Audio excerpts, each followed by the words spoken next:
할렐루야. 5월 14일 목요일 내일 성경 묵상입니다. 오늘 말씀은 창세기 41장 37절에서 57절의 말씀입니다. 이런 이야기가 있습니다. 한 청년이 밤늦게 기도하다가 오랫동안 연락하지 않던 친구가 생각이 났습니다.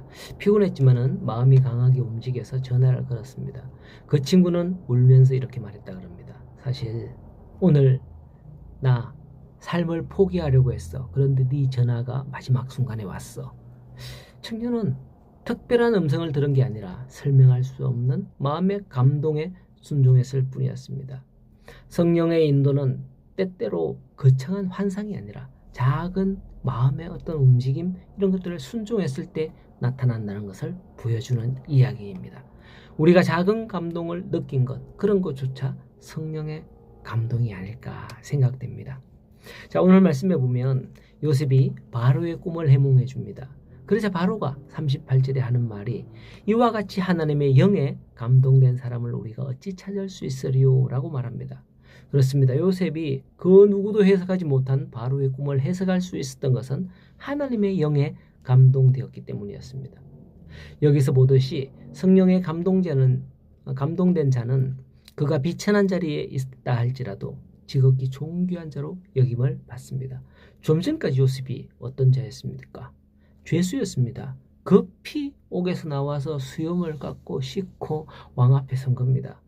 그러한 그 일진데 하나님의 영이 함께하는 자가 되니 비록 그의 신분이 비천했다 할지라도 존귀하게 될 수밖에 없는 겁니다. 39절에 보면 요셉에게 이르되 하나님이 이 모든 것을 네게 보이셨으니 너와 같이 명철하고 지혜 있는 자가 없도다 라는 말을 듣게 되는 겁니다. 어떻게 해서 요셉이 이런 자가 될 수 있었는지 그의 생애를 보면 그는 여호와 하나님을 참으로 경외하는 자였습니다. 성령은 인격체라고 하잖아요. 성령을 인정할 때에 성령도 내게 임하는 겁니다. 그는 고난 가운데서도 하나님을 원망하거나 불평하지 아니하고 더욱더 하나님을 믿고 의지했었습니다.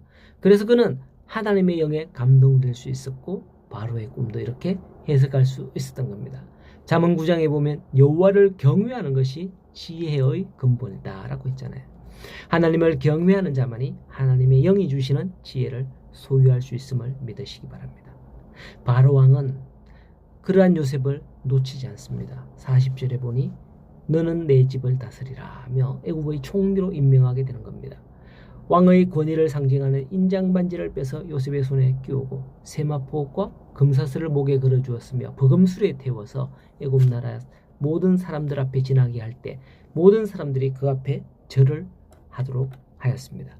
참으로 요셉이 얼마나 큰 권세와 영광을 일순간에 얻게 되었는지 알 수 있습니다. 그런데 이 장면 어디서 본 것 같지 않습니까? 바로 요셉의 꿈이죠. 물론 아직까지는 부모와 형제들이 그 앞에 절하지는 않았습니다만 꿈대로 모든 사람이 그 앞에서 절을 하게 되는 겁니다. 세상 사람들은 스스로 높아지고 권력과 영광을 얻기 위해서 온갖 수단과 방법을 가리지 않습니다. 그러나 요셉은 그러한 세상 사람들과는 달리 참으로 하나님께서 높여주셨고 그런 사람만이 하나님의 영광을 드러낼 수 있고 그때 모든 사람들이 하나님이 살아계신 것을 그를 보고서 찬양하게 됩니다. 그렇지 않고 자기의 힘으로 높아진 사람이 하나님 아무리 찾아도 그를 보는 사람은 웃기고 있네. 하나님 아이고 이러면서 욕한단 말이죠. 그렇습니다. 이제 하나님의 영이 함께하는 그 사람들의 실력을 보여줘야겠죠. 47절 이하에 보니 애굽에 7년 동안 풍년이 들었다고 합니다. 바로의 꿈대로 된 거죠. 이에 요셉은 풍년 동안 애굽의 각성의 곡물을 저장하였습니다. 어리석은 자는 현실의 풍족함에 취할 때에 앞날을 생각하지 않습니다. 그런 흥청망청 즐기죠. 그러다 재앙이 임하면 손도 못 쓰고 망하게 되는 겁니다. 그러나 진정한 의미의 지혜로운 자는 세상의 향락에 취하지 않고 미래를 대비하는 겁니다.